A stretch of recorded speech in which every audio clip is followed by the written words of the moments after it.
Assalamualaikum warahmatullahi wabarakatuh.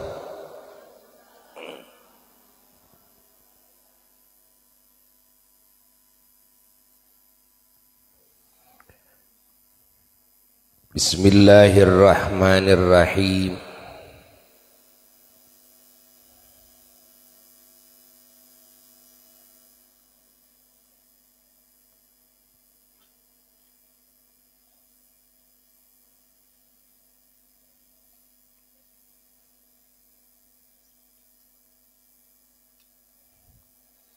Alhamdulillahi rabbil alamin. Wa afdalus salati wa atammut taslimi ala sayyidil awwalina wal akhirin sayyidina wa nabiyyina wa habibina wa syafi'ina wa maulana Muhammadin wa ala alihi wa sahbihi ajma'in.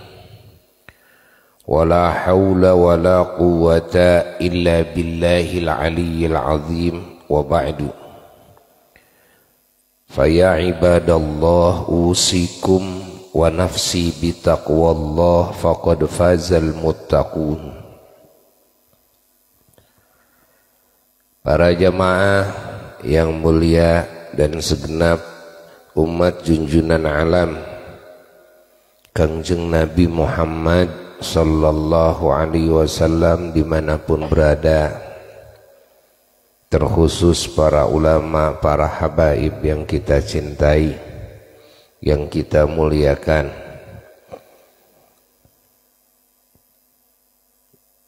dan juga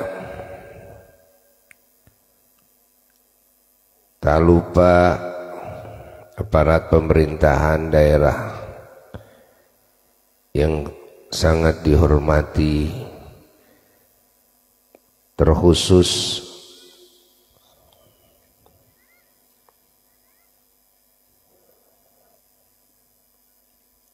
sahibul fadilah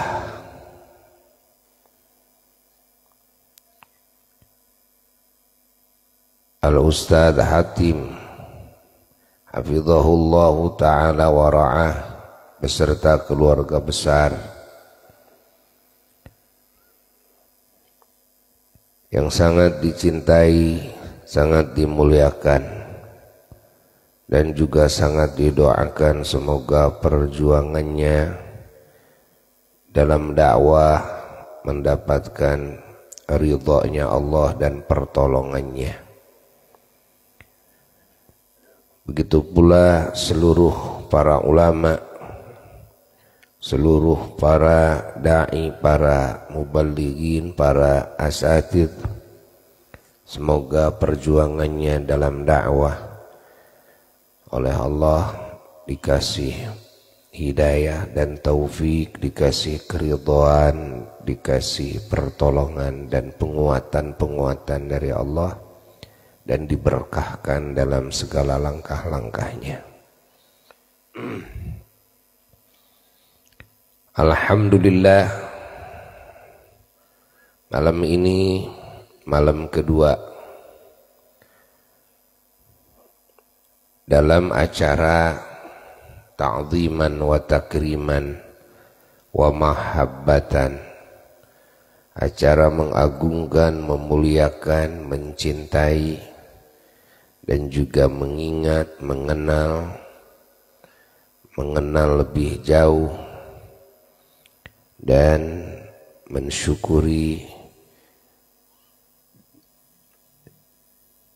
maulidnya junjunan alam Sayyiduna wa Maulana Muhammad sallallahu alaihi wasallam, dan juga bertawassul dengan keagungan beliau yang kemarin sudah diadakan acara satu kali, sekarang acara kedua, malam kedua. Alhamdulillah kita sudah menerima curahan nasihat, curahan ilmu, doa dari para ulama yang sudah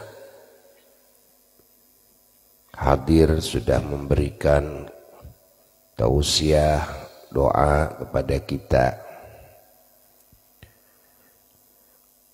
Sekarang di penghujung acara yang agung ini, Buya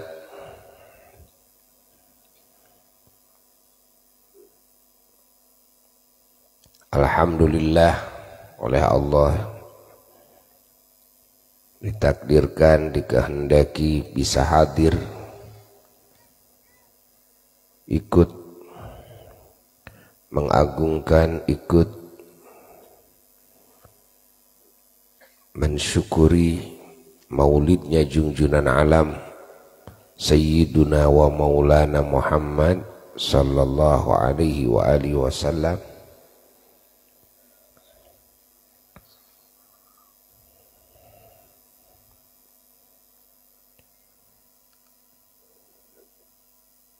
Ini salah satu yang harus kita syukuri dalam hidup.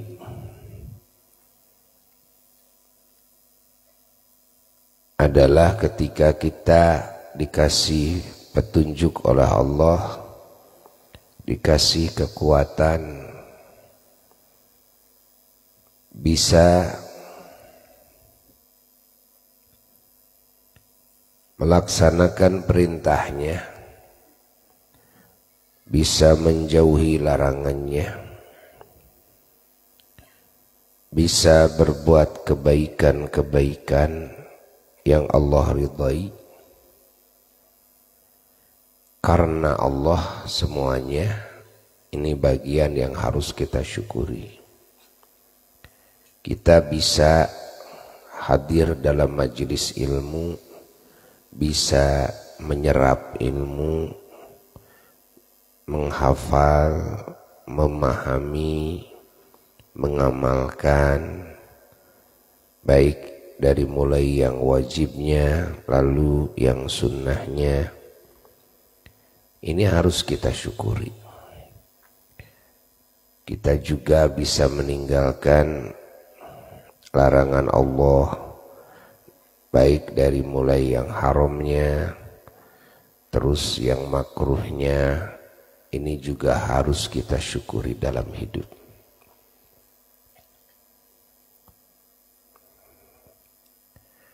Melebihi syukur kita tatkala kita mendapatkan rizki-rizki duniawi, termasuk kita dikasih hidup, termasuk kita dikasih sehat, termasuk kita dikasih kekuatan, termasuk kita dikasih kecerdasan, termasuk kita dikasih keamanan, kedamaian, termasuk kita dikasih jasadnya, dikasih ruhnya oleh Allah Ta'ala. Ini dikasih jasad, dikasih ruh, dikasih semua fasilitas di muka bumi ini yang dibutuhkan, yang disukai oleh jasmani dan rohani kita. Nah, ini nikmat yang wajib kita syukuri, namun ada yang lebih dari itu. Yang wajib kita syukuri adalah hidayah dari Allah, petunjuk dari Allah kepada hati kita, yang mana dengan hidayah tersebut hati kita jadi mengenal Allah, hati kita jadi ingat kepada Allah, hati kita jadi mencintai Allah, hati kita jadi mengagungkan Allah, hati kita jadi bersyukur kepada Allah, hati kita bisa memuji Allah, hati kita merasa bahagia dengan mengenalnya hati kepada Allah, dengan dekatnya hati dengan Allah, hati kita bahagia dengan Allah, hati kita bertawakal kepada Allah, hati kita juga bisa baik sangka kepada Allah, hati kita bisa berdoa kepada Allah, hati kita bisa ridha kepada segala takdir Allah, pembagian dari Allah, hati kita juga bisa sabar atas ujian-ujian dari Allah, hati kita memegang teguh kepada Allah. Nah, dengan hidayah itu juga hati kita jadi mengenal kepada firman Allah, kepada wahyu Allah Al-Quran.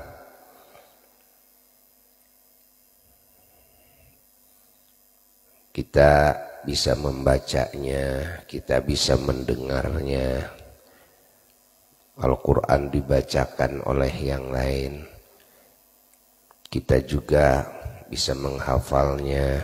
Ini harus disyukuri, banget disyukurinya. Kita bisa memahaminya, kita bisa mengamalkannya.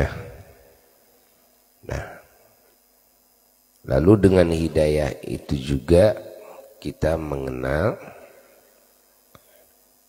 bagaimana cara ibadah kepada Allah, bagaimana cara meraih cintanya Allah, ridhonya Allah, sayangnya Allah, barokah Allah, petunjuk Allah, pertolongan Allah, ampunan Allah, anugerah-anugerah dari Allah. Nah, melalui hidayah itu juga kita bisa mengenal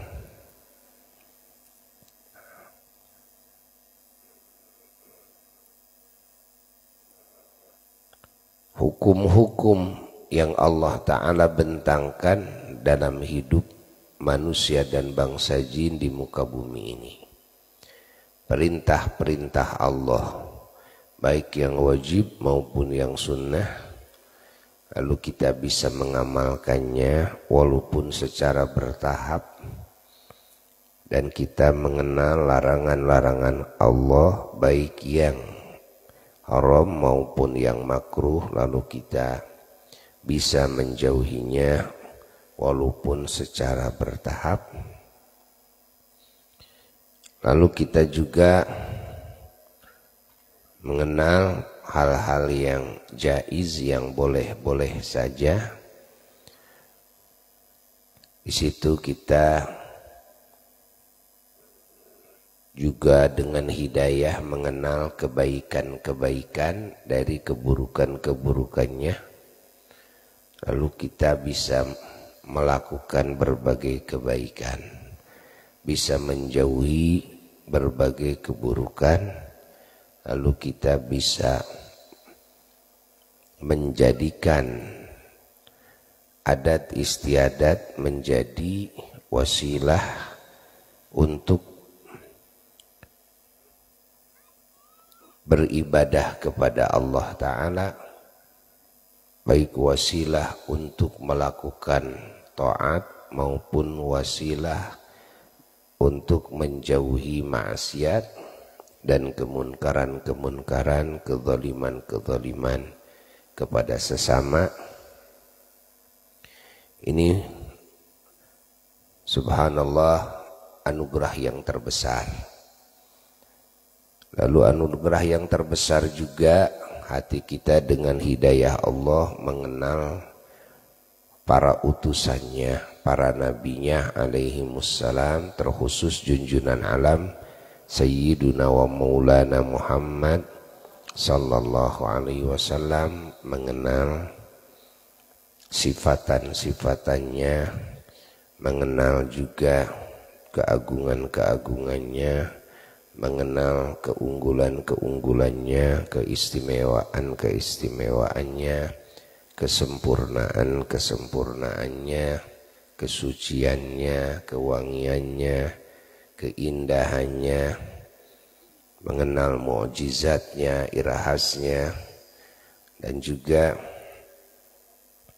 mengenal hebatnya anugerah yang Allah anugerahkan kepada beliau. Mengenal juga kemuliaan-kemuliaan siapapun apapun yang punya kedekatan dengan beliau. Lalu juga mengenal ajaran beliau. Ajaran yang teragung, ajaran yang tersuci, ajaran yang teristimewa, ajaran yang sempurna. Yang ajaran ini adalah sebagai wujud Quran yang dijalankan oleh baginda Kangjeng Nabi Muhammad sallallahu alaihi wasallam, lalu diajarkan oleh beliau kepada umatnya, dari mulai umat lapisan pertama, periode pertama, yaitu para sahabat. Para sahabat menjadi manusia-manusia agung, manusia-manusia suci, manusia-manusia sempurna dengan ajaran dan tarbiyahnya Rasulullah sallallahu alaihi wasallam. Lalu para sahabat mengamalkan, lalu para sahabat mengajarkan lagi, mentarbiyahkan lagi kepada generasi setelahnya. Lahirlah para tabi'in. Para tabi'in pun menjadi manusia-manusia agung, manusia-manusia sempurna, manusia-manusia suci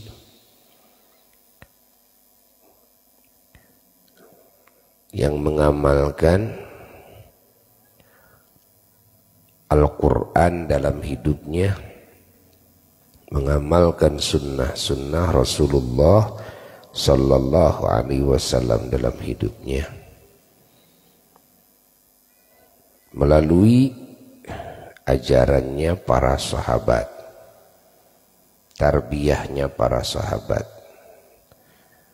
Para tabi'in mengamalkannya, lalu para tabi'in mengajarkan kembali kepada periode selanjutnya, yaitu para tabi'in. Para tabi'in pun menjadi manusia-manusia sempurna, manusia-manusia agung, manusia-manusia suci, manusia-manusia terpuji. Di dalam periode tabi'in, tabi'in, di situ ada Imam Abu Hanifah, ada Imam Malik bin Anas. Ini periode tabi'in. Ada Imam Hasan Basri, ya, ada Imam Ja'far As-Sadiq, dzurriyyah Rasulullah sallallahu alaihi wasallam.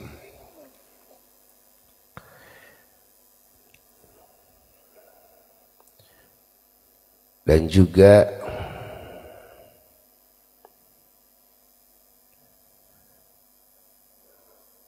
ada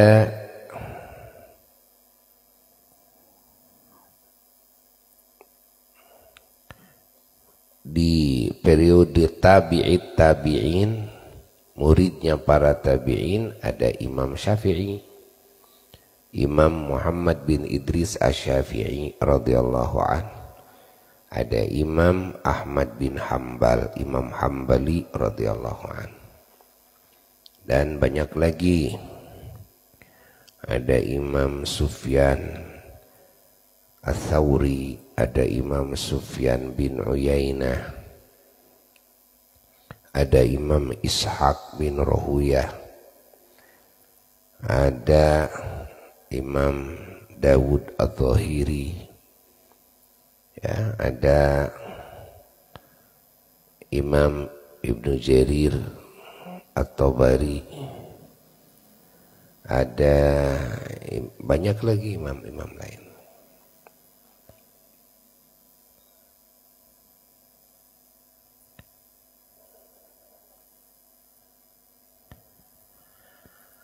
Allah, Allah, Allah, Allah.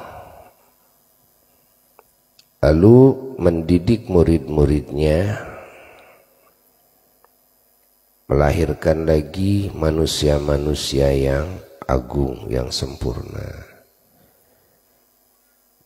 Lalu mendidik lagi murid-muridnya lagi, melahirkan lagi manusia-manusia agung yang sempurna. Turun-temurun terus sampai para leluhur kita, para guru-guru kita, sampai para ulama-ulama kita. Pendidikan dari para ulama, dapatkan tarbiyah dari ulama kita. Namun kita menyadari kalau kita tidak sampai kepada martabat yang disandang oleh para leluhur kita. Kenapa? Karena kekurangan kita di dalam menguasai ilmu Quran, ilmu sunnah, lalu di dalam mengamalkannya pun juga masih sangat jauh, sehingga kita tidak bisa menggapai kedudukan insan kamil, manusia sempurna. Kita tidak menguasai itu, tidak bisa menyandang itu, karena banyak kekurangan. Dari sisi ilmu kurang, dari sisi amaliyah juga kurang. Otomatis terjadilah sewaktu-waktu dalam kehidupan kita itu kesesatan-kesesatan. Terjadilah kesalahan-kesalahan, warna-warni dosa, warna-warni kezaliman, kemunkaran. Ini sebabnya adalah karena kurangnya ilmu. Nah, yang sudah diketahui pun karena kurang mengamalkan ilmu. Maka lahirlah berbagai kerusakan-kerusakan, lahirlah berbagai permasalahan-permasalahan dalam hidup, lahirlah berbagai fitnah-fitnah, lahirlah berbagai musibah-musibah. Nah, ini semua berawal dari penguasaan ilmu agama yang kurang dan pengamalannya yang kurang. Lalu lahirlah penyimpangan-penyimpangan. Dari penyimpangan-penyimpangan inilah terjadi berbagai permasalahan. Permasalahan dalam diri pribadi kita, permasalahan dalam keluarga kita, permasalahan juga dalam hidup bertetangga, permasalahan dalam hidup bernegara. Ini permasalahan-permasalahan timbul itu karena itu sebabnya. Semuanya juga asal usulnya adalah itu. Allah, bagaimana penyelesaiannya? Penyelesaiannya berarti kembali kepada para ulama dan umat. Permasalahan ini, yang pertama, para ulama. Para ulama punya PR dalam hidup apa? Menguasai ilmu Quran dan Sunnah secara keseluruhan.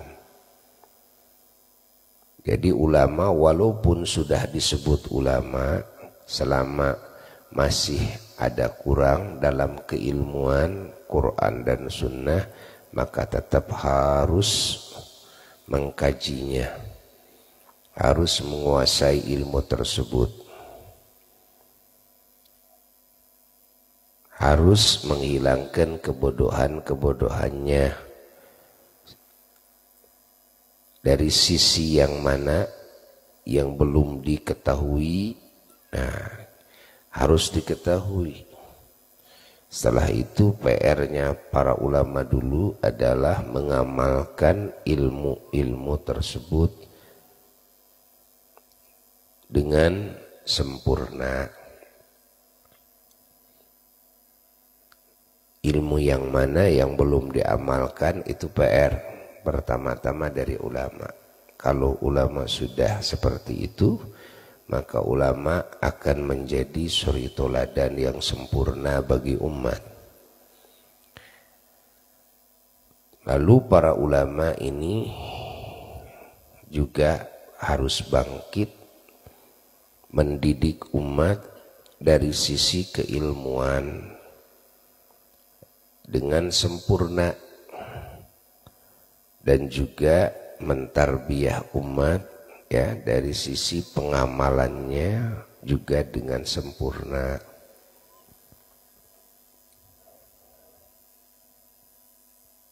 Tentunya tidak mampu seluruhnya umat ini, ya sebagiannya dibina, dididik menjadi calon-calon ulama lagi.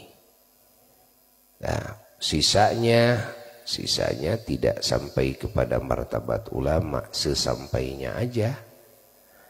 Ya, untuk sisanya ulama dakwah kepada umumnya umat Islam, ya, tidak mampu menjadikan mereka sebagai ulama, ya minimal mereka umat ini mengenal ilmu-ilmu yang pokok-pokok, ilmu-ilmu yang wajib diketahui, lalu mentarbiyah umat ya agar bisa mengamalkan ilmu ini yang pokok-pokok aja. Dan ulama terus mengasuh umat dari sisi keilmuan, mengasuh umat dari sisi pengamalan, termasuk akhlak. Diasuh umat itu oleh ulama melalui majelis-majelis taklim yang umum, melalui tabligh-tabligh akbar, melalui acara maulid-maulid seperti ini, acara peringatan-peringatan kan hari-hari besar. Nah, ulama juga ya harus menggarap media sosial, mengisinya dengan dakwah, dengan tausiah, arahan-arahan, nasihat-nasihat kepada umat. Walaupun umat tidak melihatnya lewat radio contohnya ya, atau umat melihat hanya melihat wajahnya saja, melihat artinya mendengar, menyimak sekedar tausiah, tapi tidak dibimbing langsung dengan pengamalannya oleh ulama. Ini sudah lumayan. Ini sudah lumayan. Lalu ulama juga harus menulis buku-buku, kitab-kitab ya. Artinya menuliskan keilmuan, nasihat-nasihat ya agar dibaca oleh umat. Ini adalah kewajiban ulama, dan ulama sewaktu-waktu juga harus terjun ke umat, mendatangi umat ya, mendatangi umat ke berbagai daerah, ke berbagai pelosok, masuk ke wilayah-wilayah tersebut. Nah, menyapa umat sewaktu-waktu walaupun tidak bisa selamanya. Ini cara yang harus dijalankan oleh para ulama Allah. Nah, dan ulama berkewajiban juga mendoakan umat siang dan malam. Jadi doa ulama itu dalam hidupnya selalu ditumpahkan untuk umat terus. Itu doanya ulama. Ini kewajiban dari sisi para ulama. Jangan HS atau Allah. Hari ngaji waktu HS tak kiai ya. Kudu make kopi, masya Allah. Alhamdulillah. Iya kaharti buya ngomong itu bete. Kaharta sente.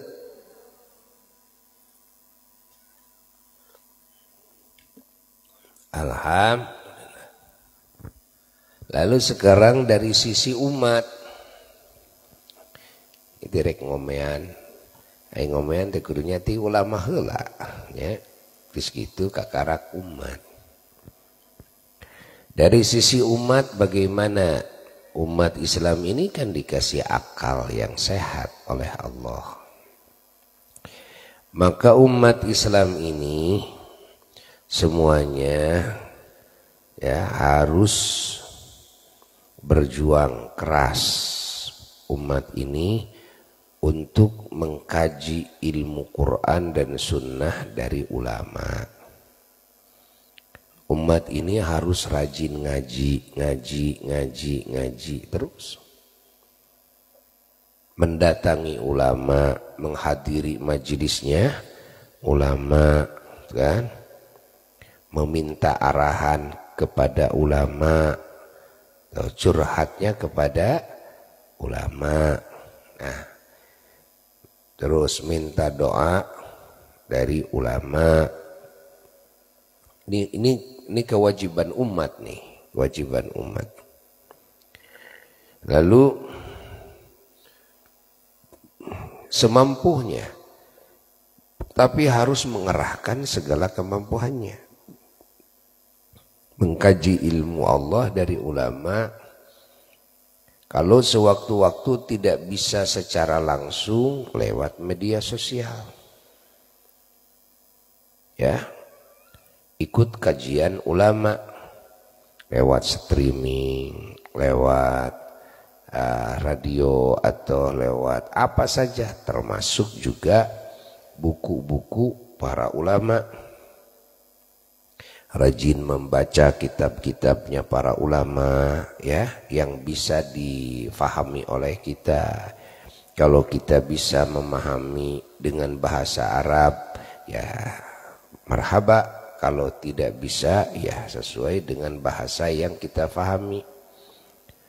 Ya, buku-buku, kitab-kitab para ulama dengan bahasa yang difahami, dengan bahasa Indonesia umpamanya.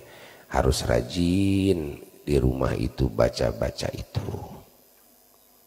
Ya, ini cara mengkaji ilmu. Jadi ulama itu kan dalam hidupnya harus seperti itu.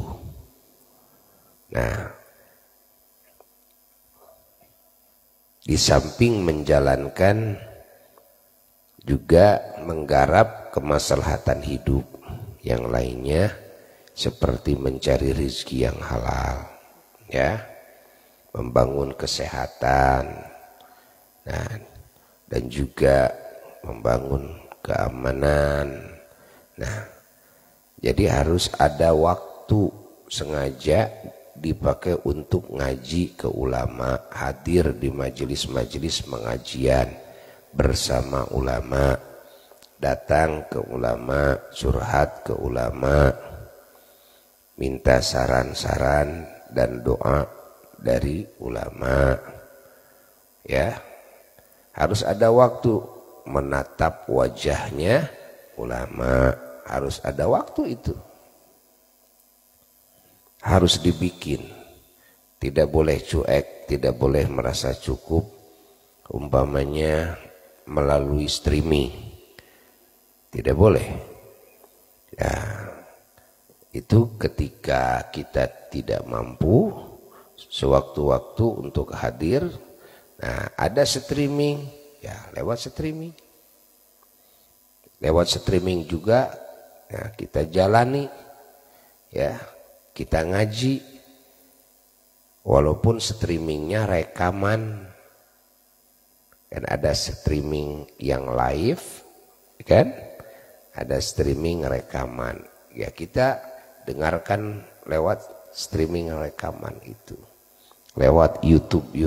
Tapi harus jelas, ulamanya harus ulama yang terpercaya.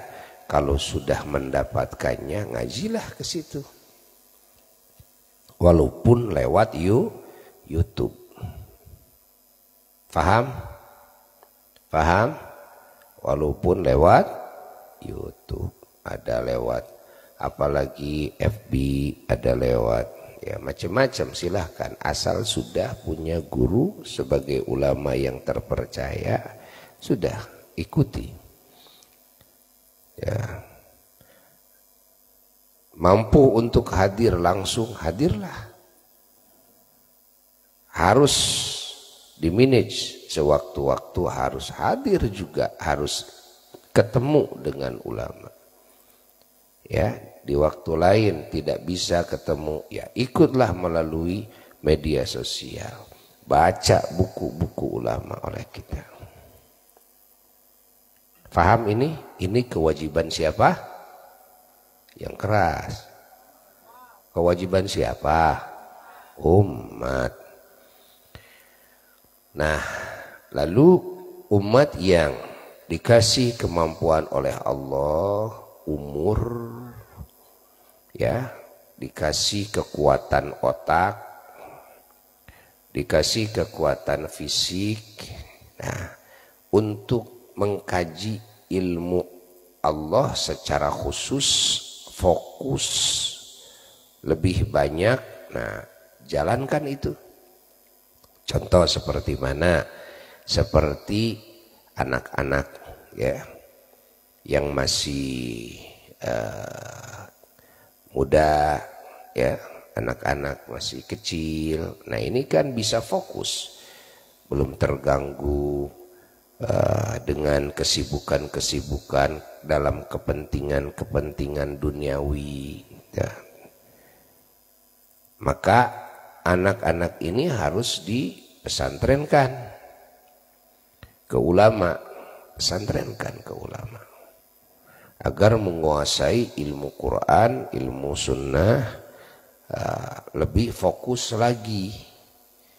Nah, otaknya kan kalau anak-anak masih bersih, daya hafalna masih kuat, tuh kuat.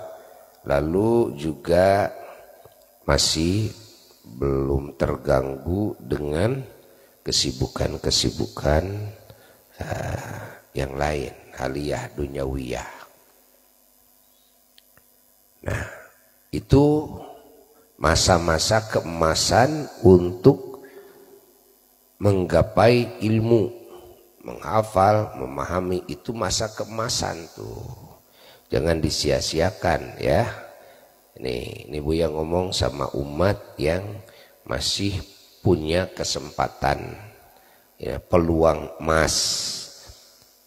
Nah, juga Buya ngomong kepada orang tuanya ini yang punya anak ya, atau yang kelak punya anak ya. Ini harus memesantrenkan anaknya. Setelah anaknya menguasai keilmuan, itu kan. Nah, anak ini kan nanti akan menghadapi kesibukan-kesibukan ya dalam hidup, bisnis, mencari rezeki yang halal, kan gitu ya. Membangun berbagai kemaslahatan hidup. Nah, nanti kalau sudah semakin sibuk, kan sudah susah otak dipakai menggali keilmuan, menghafal, memahami, kan? sudah susah tuh, sudah mulai tulalit karena sudah penuh ya dalam otak dengan program-program keduniaan.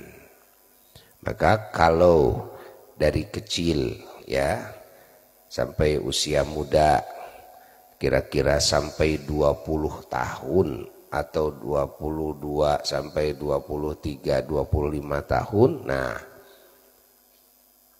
usahakan itu dihabiskan untuk mengkaji ilmu Allah, ilmu Quran dan Sunnah. Nanti setelah itu mulailah ya menggarap kemaslahatan hidup. Ya, jadi walaupun nanti berbisnis atau nanti menjadi pejabat, kalau sudah pesantren dulu, menguasai ilmu dulu, nah ini tidak dikhawatirkan. Nanti kalau menjadi ekonom yang subhanallah gitu kan, yang diharapkan menjadi pejabat yang subhanallah juga, menjadi apapun ya subhanallah. Kenapa? Karena dadanya awalnya tadi sudah menguasai ilmu Allah, ilmu Quran dan Sunnah. Nah, paham itu. Jadi walaupun nggak ngaji lagi, ekonom tidak ngaji lagi, ya sudah kan sudah punya ilmu. Walaupun ini pejabat nggak ngaji karena sudah punya ilmu. Teknokrat nggak ngaji karena sudah punya ilmu. Kapan ngajinya? Tadi ngajinya waktu kecil, ngajinya sampai masa mudanya. Nah, orang yang sudah punya ilmu nggak ngaji juga nggak apa-apa. Maksudnya nggak ngaji, nggak mencari ilmu lagi, ya kalau sudah menguasai ilmu nggak masalah. Ya. Paham tidak? Tidak dosa. Orang yang sudah menguasai ilmu yang wajib terus tidak mengkaji ilmu yang wajib, ya tidak dosa.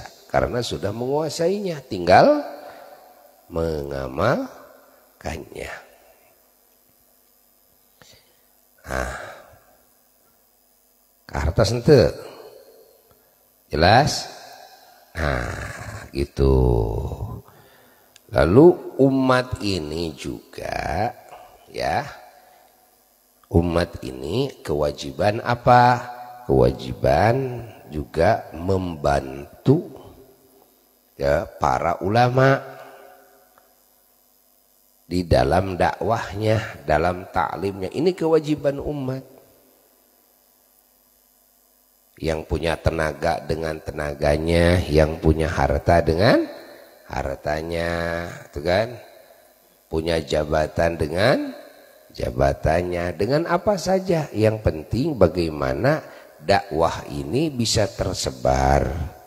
Bagaimana ilmu Allah yang ada pada dada para ulama bisa tersebar kepada umat yang belum mendapatkannya.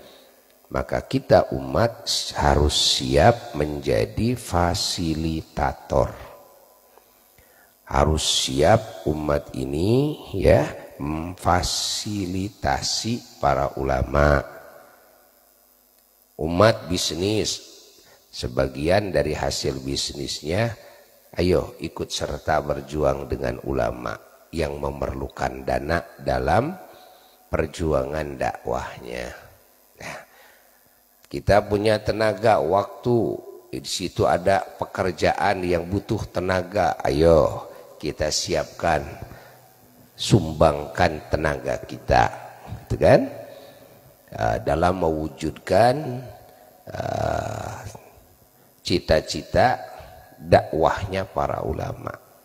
Nah, ini kewajiban umat harus seperti itu. Ya. Nah, kalau umat sudah seperti itu roda dakwah itu tidak akan tersendat. Umat akan semakin pintar. Ya. Akan lahir periode ya, periode-periode yang lebih berilmu, periode-periode yang lebih baik. Karena tadi sistemnya sudah dirubah dari sisi ulamanya dan dari sisi umatnya. Kartos eces ente tong hees atuh. Allah Allah Allah Allah Allah Allah Allah. Nah, pahami oleh kita, ya. Allah Allah Allah. Begitulah kehidupan kita. Kehidupan hamba-hamba Allah seperti itu sampai kematiannya. Sampai kematiannya. Ya. Itulah yang dijalankan oleh hamba-hamba Allah yang beriman, hamba-hamba Allah yang bertakwa. Ya. Allah, Allah, Allah, Allah, Allah. Maka kehidupan di muka bumi ini dengan cara seperti itu akan baik. Kehidupan manusia akan baik. Kehidupan binatang akan baik, alam ini akan baik, terjaga semuanya dengan hidayah dari Allah. Dan ulama gerak menjalankan kewajiban-kewajibannya sebagai ulama, umat gerak menjalankan kewajiban-kewajibannya sebagai umat. Nah, gerak semuanya. Nanti akan nampak, ya, nampak berbagai kebaikan-kebaikan dalam hidup yang disebut hayatan thayyibah. Ya, akan nampak yang disebut baldatun thayyibah. Ya, akan nampak baldatun thayyibah. Apa baldatun thayyibah itu? Adalah negeri yang baik. Negeri yang baik yang dimaksud apa? Yang dimaksud adalah kehidupan di negeri tersebut. Kehidupan manusianya baik, kehidupan binatang baik, alamnya baik, kan? Eces, airnya terawat, tanahnya terawat, udaranya terawat, itu kan? Paham tidak? Pepohonannya terawat, buah-buahannya terawat, tuh, makanannya, minumannya terawat. Ini yang dimaksud dengan baldatun thayyibah. Pahami oleh kita.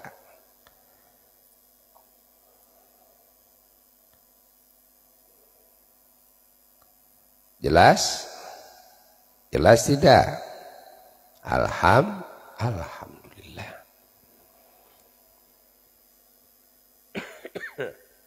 Alhamdulillah, alhamdulillah, alhamdulillah. Terus berjuang. Nah, dengarkan kalimat ini. Pegang teguh kalimat ini. Ayo amalkan kalimat ini. Mari kita semuanya, siapapun kita, bergerak sekarang menjalankan kewajibannya masing-masing. Kita para ulama, ayo, ya, kita umat, ayo, dan kita belajar terus introspeksi diri. Apa kekurangan saya? Apa kekurangan saya? Ya. Jangan sekali-kali kita ingin tahu kekurangan orang lain. Apa kekurangan orang lain? Jangan. Tapi kita harus selalu melihat diri kita sendiri. Apa kekurangan saya yang harus saya tambali, kan? Baik dalam ilmu maupun dalam amal. Nah, kalau umat Islam sudah seperti itu, sudah permasalahan-permasalahan volumenya akan mengecil nanti, ya. Bukan bertambah tapi akan mengecil. Musibah-musibah pun juga akan mengecil, fitnah-fitnah akan mengecil, terus semakin kecil, semakin kecil, semakin kecil. Boleh jadi juga menghilang itu, ya, permasalahan-permasalahan, penyakit-penyakit dan keributan-keributan. Nah, stres umat ini, kebingungan-kebingungan di umat, ya, itu akan mengecil itu. Nanti akan tumbuh kebahagiaan-kebahagiaan. Umat itu nanti, ya, yang tadinya stres dan stres, nah setelah menjalankan apa yang barusan Buya katakan, nanti ganti alam hatinya menjadi bahagia dan bahagia. Hari-harinya bahagia aja terus. Hari-harinya itu. Ya, karena apa? Menjalankan itu. Yang barusan Buya jelaskan. Jalankan itu. Insya Allah. Ya. Ingat bahwa ajaran yang agung, yang sempurna ini, Masya Allah. Ingat, ajaran yang sempurna ini murni ajarannya Allah. Ajaran yang sempurna ini tidak didapat, ya, di makhluk manapun, tidak didapat. Ingat, ya, tidak didapat dalam otak siapapun, dalam akal siapapun, tidak. Karena ajaran ini murni ajaran dari Allah, yang Allah wahyukan kepada junjunan alam Sayyiduna wa Maulana Muhammad sallallahu alaihi wasallam. Kita harus bangga, beruntung hidup kita diaturnya oleh Allah. Kita bangga, beruntung bahwa kita, ya, dikasih petunjuk dalam segala gerak-gerik hidup kita oleh siapa? Oleh Allah. Harus begini, jangan begitu. Harus begini, jangan begitu. Harus begini, jangan begitu. Selalu kita mendapatkan bimbingan Allah. Bangga kita. Ya, kita mah dibimbingnya juga oleh siapa? Oleh Allah yang menciptakan bumi dan langit, yang menciptakan alam semesta.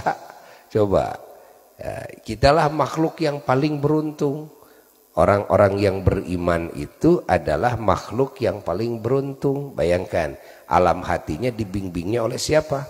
Allah. Terus alam jasadnya dibimbingnya oleh siapa? Oleh Allah.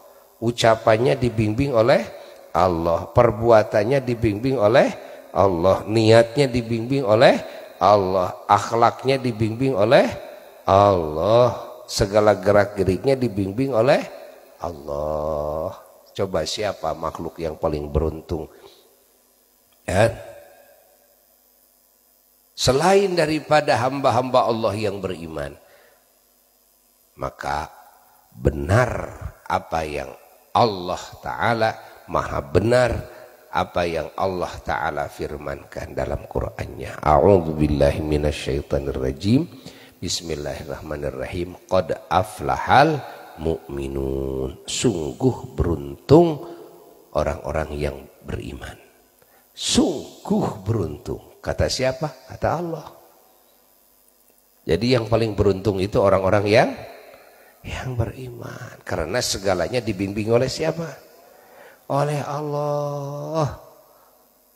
Bisnis dibimbing oleh Allah. Berumah tangga dibimbing oleh Allah. Cara bergaul dibimbing oleh Allah. Bersuci dibimbing oleh Allah. Berpakaian dibimbing oleh Allah.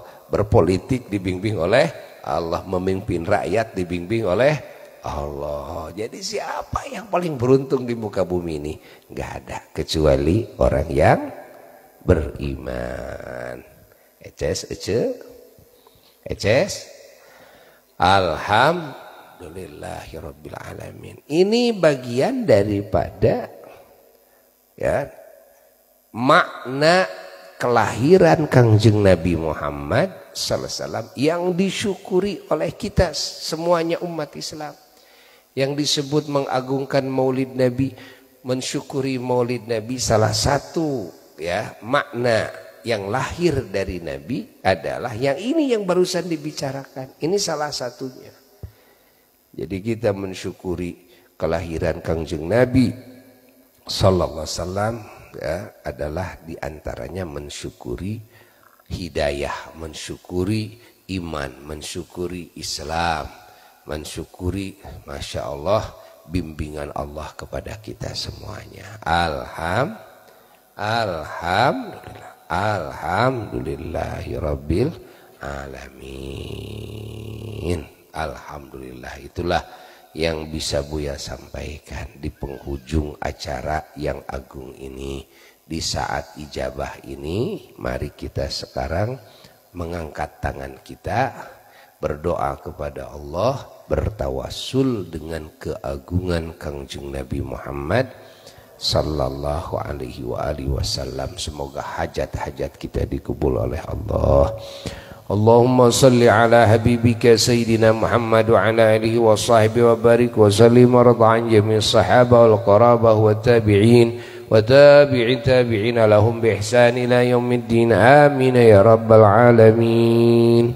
Allahumma inna qad hadarna qira'ata maulidi nabikal karim fafidh alaina bi barakatihi libasal izzi wa takrim وأسكننا بجواره في دار النعيم ونعمنا في الجنة بالنعيم المقيم. اللهم إنا نسألك بجاه هذا النبي المصطفى وآله أهل الصدق والوفاء كن لنا معينا ومسعفا وبوينا من الجنة غرفا وارزقنا بجاهه صلى الله عليه وسلم عندك يا الله قبولا وعزا وشرفا.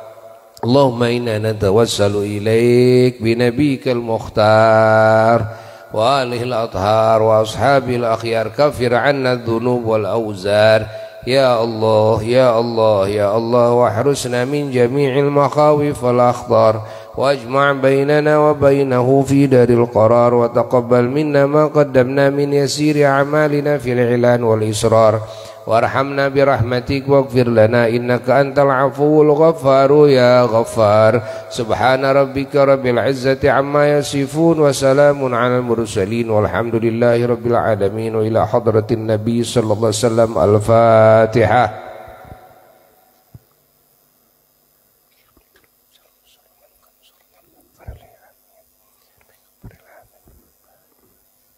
Tiupkeun usap-usap sing cager bager mulus rahayu berkah salamet cager bager bener pinter parak rizki jauh balai panjang umur sehat jasmani rohani digagahkeun dina ibadah dina berjuang di jalan Allah dipageuhkeun iman Islam uga disampurnakeun dikabulkeun sagala hajat maut dipaparin husnul khotimah.